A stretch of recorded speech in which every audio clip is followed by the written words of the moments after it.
name is Shannon and I work at Eide Bailly. Eide Bailly is a leading accounting firm with 29 offices throughout Colorado and 12 other states. What's really interesting about my job is that while I live in Colorado, I help companies do business all over the world. That's because I'm an international tax accountant. Hi there, I'm Chris, and like Shannon, I also work in international tax at Eide Bailly.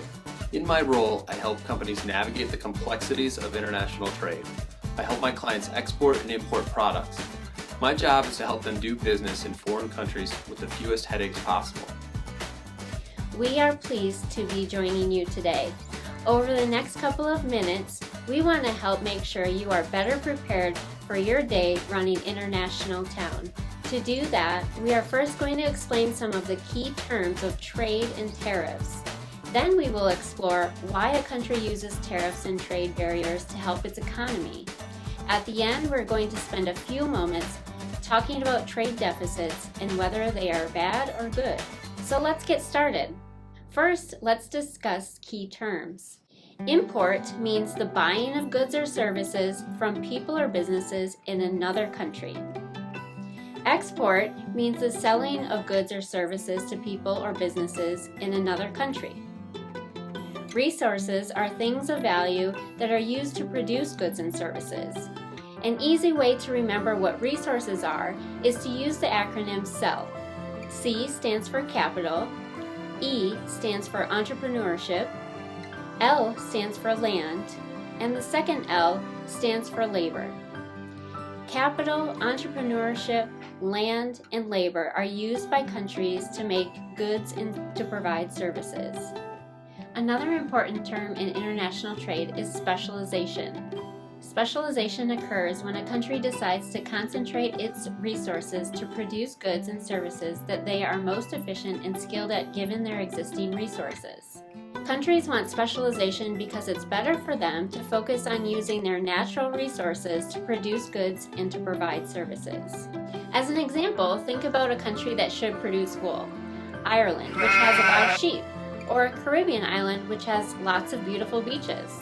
Ireland should produce wool, while the Caribbean island should focus on providing a wonderful tourism experience because it has a desirable tourist attraction. So why do countries like to trade goods and services? Some of the reasons countries like trade are: trade gives consumers more things to buy, trade also helps producers expand markets for their products, trade encourages competition and higher quality of goods. These are all favorable consequences of trade, but there are several compelling reasons why people don't favor trade. Some of the reasons people do not like trade are: some businesses and countries oppose trade because of foreign competition. Also, countries may be opposed to trade if their economy is dependent on only a few products such as cocoa or tea. They may not want to open their markets to foreign products. In International Towne, you experience trade. Each country exports one of their resources and imports a product that they need.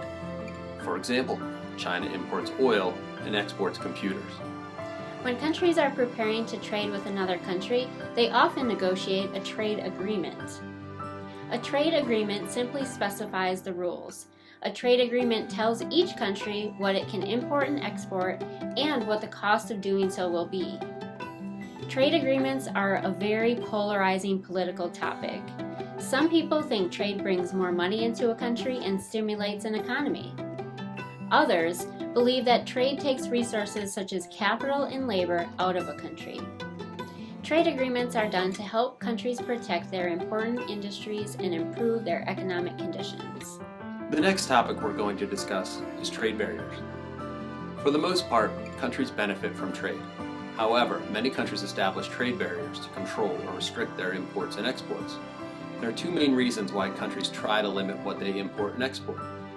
Many countries use trade barriers to protect domestic, home country, businesses from foreign competition. Countries use trade barriers to encourage the development of new businesses and industries in their own countries. The main types of trade barriers are tariffs, which are taxes on imports, quotas, which limit the number of products that can come in and out, and embargoes, which are boycotts, meaning these goods are not allowed in. There are other ways countries can restrict or slow down trade. They can use mechanisms or tools such as licensing requirements, standards, which are rules around what products must do or what components they must be made of, or subsidies, in which governments may choose to provide incentives, either cash payments or lower taxes for certain types of products. As tariffs are highly effective and frequently used mechanism to control trade, I would like to take a few moments to explain tariffs. You will work with tariffs during your day in International Towne. As Chris mentioned, tariffs are a tax on imports. Tariffs raise the price of imported goods. They make a foreign country's product more expensive than a domestic product. If a product is more expensive, this affects the demand for it. Tariffs also affect the revenue of a country. The country charging the tariff collects the tax, so its revenue increases. The final topic for us to discuss is trade deficits. Typically, when you hear the word deficit, you think it's a bad situation. For example, if you have a deficit in your bank account, it means that you owe money as you have a negative balance. On the other hand, a trade deficit simply means a country is importing more goods than it is exporting. It means you are bringing in more goods to your country than you are selling.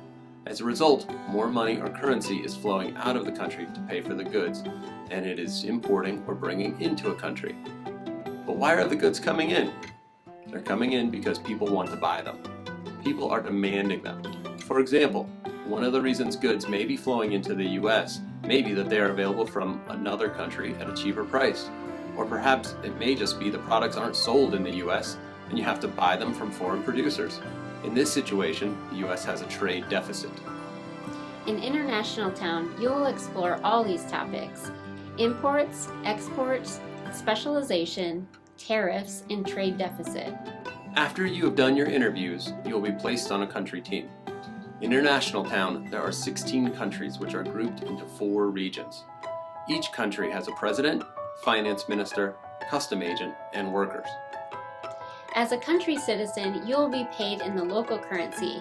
When you travel to other countries, you will exchange your currency so you can purchase products and services in other countries.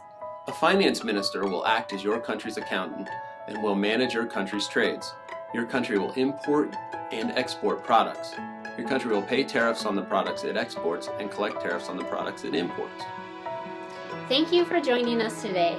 Now that you know more about specialization in trade, you will know how to help your country use tools such as tariffs and quotas to help its economic situation.